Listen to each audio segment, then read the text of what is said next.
Ça veut dire en fait que tu choisis Heidelberg parce que justement, c'est que c'est une université également d'élite dans le domaine de la médecine en Allemagne.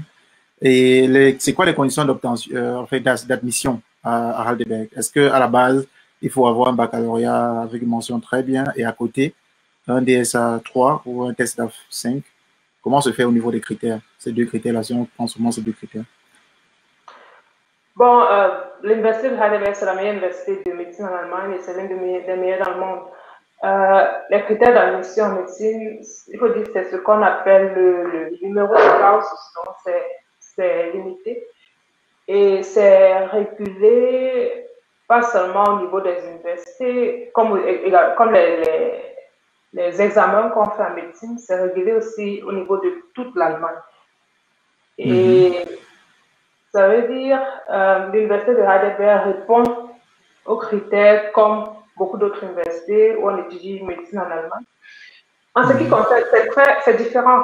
Étudiants étrangers, non ressortissants de l'Union européenne, étudiants ressortissants de l'Union européenne, étudiants allemands. Ok. Oui, c'est différent à quelle catégorie on appartient. On appartient. Mais maintenant, si on prend le cas des étudiants étrangers, notamment qui viennent de l'Afrique, quoi. Il faut dire que chaque université, on a 5%, on a un quota pour étudiants étrangers qui s'élève à 5%. Ce quota va être retiré. Et maintenant, si le nombre d'étudiants étrangers, de candidatures d'étudiants étrangers est plus élevé que ce quota-là, alors il faudra faire une sélection. Une sélection qui est basée sur des critères internes de l'université. Et c'est souvent un peu très difficile à comprendre.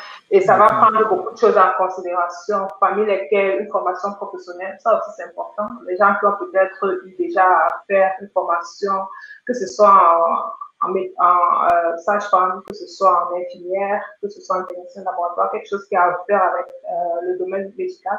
Ça peut compter, ça peut aider, bien sûr, la langue, parce que c'est très important pour les études en médecine. Et c'est la raison pour laquelle on a besoin d'un certificat de langue qui certifie que, bon, on comprend cela. Le genre de bac qu'on a fait, le baccalauréat qu'on a fait, tout cela va entrer en considération. Par contre, ça, c'est quand on parle maintenant des Allemands, c'est complètement différent. Comme je disais déjà, ces critères-là ont changé cette année-ci. Et les critères d'admission répondent à différents sous-critères, si je peux dire ça comme ça.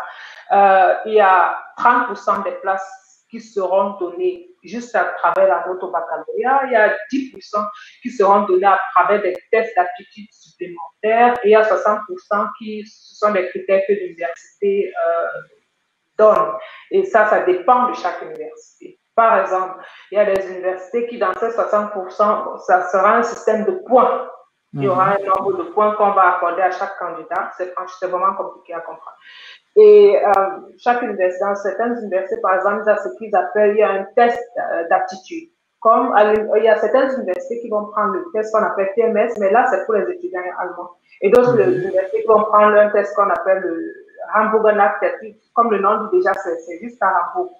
Dépendamment de la note qu'on a à ce test-là, on obtient également un nombre de points. Or, pour un étudiant étranger, c'est la raison pour laquelle j'ai pris cet exemple, ce TMS test et tout, c'est pas valorisant. Les étudiants étrangers vont faire ce qu'on appelle un test AS, c'est-à-dire le test sur ausländische Studierende.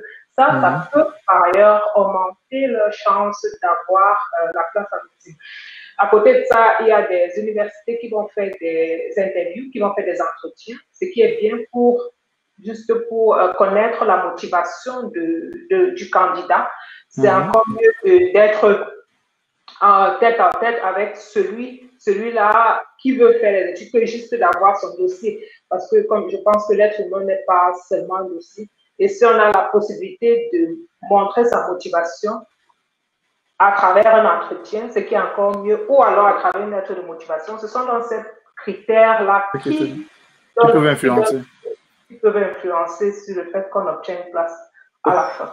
Ok, ça veut dire qu'en fait, à la base, si je suis étudiant étranger, notamment africain, et que j'ai un bac D, supposons, un bac D scientifique, notamment peut-être avec une note de 10, et j'arrive à faire en Allemagne, j'obtiens un DSA 2, donc notamment un DSA qui me permet d'entrer à l'université. A priori, j'ai quand même mes chances, en fait, en postulant en médecine, c'est ça, non? je n'appartiens pas à ceux qui décident à la fin. Si on voit ça comme ça, c'est un quota de 5%. Si tu envoies tes demandes dans beaucoup d'universités et si tu te retrouves dans une université où les étrangers n'étaient pas nombreux, et qu'on peut te retenir à travers ce quota de 5%, logiquement, théoriquement, c'est possible. Mais si le nombre d'étrangers à candidater, si c'était nombreux, s'il dépasse 5%, ce qui est toujours le cas, il y a toujours beaucoup plus de demandes que de places. Alors, il faut donc sélectionner. Et bon, à la fin, ça peut, bon, pour augmenter ses chances, il faut toujours maximiser en fait. Alors. Il faut maximiser les demandes. Ok, maximiser non seulement les demandes et puis plus ton profil est intéressant, plus tu as de chances en fait d'entrer. Parce que je demande ça parce que j'avais une connaissance en fait qui était arrivée également en Allemagne avec un baccalauréat avec 11, un baccalauréat D, camerounaise également avec D. Elle voulait se spécialiser dans une filière, c'est plus trop le domaine de spécialisation à l'époque, c'est la pédiatrie. Elle est entrée à l'université de Giessen, elle est entrée à l'université avec une autre filière, toujours dans la médecine, et après elle a changé donc après, elle a changé seulement au semestre après, donc les conditions étaient beaucoup plus souples en fait.